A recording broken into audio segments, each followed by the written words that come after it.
ತಮ್ಮೆಲ್ಲರಿಗೂ ಮತ್ತೊಮ್ಮೆ ಖುಷಿ ಕಿಚನ್ಗೆ ಸ್ವಾಗತ. ಇವತ್ತಿನ ವಿಡಿಯೋದಲ್ಲಿ ನಾನು ಶುಂಠಿ ಅಥವಾ ಅದ್ರಕ್ ಅದರ ಪರೋಟನ ಹೇಗೆ ಮಾಡೋದು ಅಂತ ತೋರಿಸ್ತಾ ಇದ್ದೀನಿ. ರೆಗ್ಯುಲರ್ ಆಗಿ ನೀವು ಇದನ್ನು ತಿಂತಾ ಇದ್ದರೆ ನಿಮಗೆ ಹೃದಯ ಸಂಬಂಧಿ ಏನಾದರೂ ಸಮಸ್ಯೆ ಇದ್ದರೆ ಅಥವಾ ಹೊಟ್ಟೆ ಉಬ್ಬುತ್ತಾ ಇದ್ದರೆ, ಅದಿಲ್ಲ ಅಂತಂದರೆ ಶ್ವಾಸಕೋಶದ ಅಂದರೆ ಉಸಿರಾಟದ ಏನಾದರೂ ನಿಮಗೆ ತೊಂದರೆ ಇದ್ದರೆ ಡೆಫಿನೆಟ್ಲಿ ನೀವು ಈ ರೀತಿ ಅದ್ರಕ್ ಅಂದರೆ ಶುಂಠಿನ ರೆಗ್ಯುಲರಾಗಿ ತಿನ್ನೋದ್ರಿಂದ ತಕ್ಕ ಮಟ್ಟಿಗೆ ನೀವು ನಿಮ್ಮ ಸಮಸ್ಯೆಯಿಂದ ಪರಿಹಾರನ ಪಡ್ಕೋಬೋದು. ಸೊ ಹಾಗಿದ್ರೆ ಇದನ್ನು ಹೇಗೆ ಮಾಡೋದು ಅಂತ ತಿಳ್ಕೊಳ್ಳೋಣ. ಫಸ್ಟಿಗೆ ನಾನಿಲ್ಲಿ ಗೋಧಿ ಹಿಟ್ಟು ತೊಗೋತಾ ಇದ್ದೀನಿ. ಇದು ಆಶೀರ್ವಾದ ಗೋಧಿ ಹಿಟ್ಟು ಅರ್ಧ ಬಟ್ಲು ತೊಗೊಂಡಿದ್ದೀನಿ. ಅರ್ಧ ಬಟ್ಲು ಹಿಟ್ಟಲ್ಲಿ ನೀವು ಆರಾಮವಾಗಿ 3 ರಿಂದ 4 ನೀವು ಶುಂಠಿ ಪರೋಟನ ಮಾಡ್ಬೋದು. ಅದಾದ ನಂತರ ಹಸಿ ಕೊತ್ತಂಬರಿ ಸೊಪ್ಪನ್ನು ಇದಕ್ಕೆ ಸೇರಿಸ್ತಾ ಇದ್ದೀನಿ.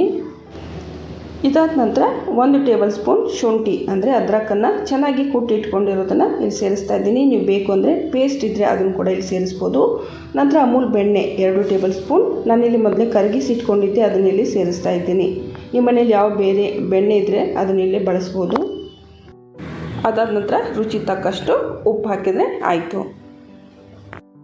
ಇವಾಗ ಇದಕ್ಕೆ ಸ್ವಲ್ಪ ನೀರನ್ನು ಮಿಕ್ಸ್ ಮಾಡ್ತಾ ಹೋಗಿ. ನೀವು ದೋಸೆ ಹಿಟ್ಟು ಹೇಗೆ ಮಾಡ್ತೀರಿ ನೋಡಿ, ಅದೇ ರೀತಿಯೇ ಅದೇ ಒಂದು ಹದಕ್ಕೆ ಬರೋ ಥರನೇ ಈ ಹಿಟ್ಟನ್ನು ನೀವು ತಯಾರು ಮಾಡ್ಕೋಬೇಕು. ನೋಡಿ, ಇದು ಕನ್ಸಿಸ್ಟೆನ್ಸಿ ಈ ರೀತಿ ಇರಬೇಕು.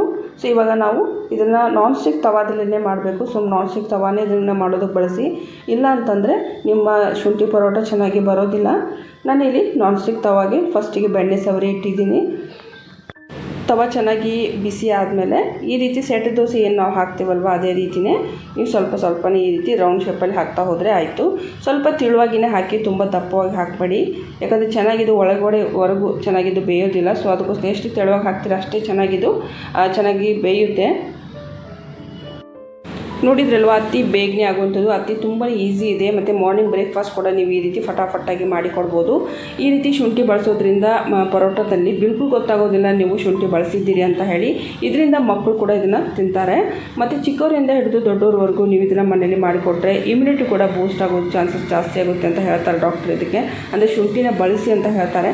ಸೊ ಶುಂಠಿನ ನೀವು ಈ ರೀತಿ ಕೂಡ ಬಳಸಿದರೆ ತುಂಬಾ ಒಳ್ಳೆಯದು. ಈ ಶುಂಠಿ ಅಂದರೆ ಅದರ ಪರೋಟನ ಡೆಫಿನೆಟ್ಲಿ ಮನೆಯಲ್ಲಿ ಟ್ರೈ ಮಾಡಿ. ನಿಮ್ಗೆ ಇಷ್ಟ ಆದರೆ ನನ್ನ ಚಾನೆಲ್ ಕೂಡ ಸಬ್ಸ್ಕ್ರೈಬ್ ಆಗಿ ಇದೇ ರೀತಿ ಹೊಸ ವೀಡಿಯೋಸ್ಗಳಿಗಾಗಿ. ಮತ್ತು ಇವತ್ತಿನ ವಿಡಿಯೋ ನಿಮಗೆ ಸ್ವಲ್ಪ ಆದರೂ ಇಷ್ಟ ಆದರೆ ವಿಡಿಯೋಗೆ ಒಂದು ಲೈಕ್ ಕೊಡೋದು ಕೂಡ ಮರಿಬೇಡಿ. ಓಕೆ, ಮುಂದಿನ ವಿಡಿಯೋದಲ್ಲಿ ನಾನು ಮತ್ತೆ ಸಿಗ್ತೀನಿ. ಅಲ್ಲಿವರೆಗೂ ನಮಸ್ಕಾರ.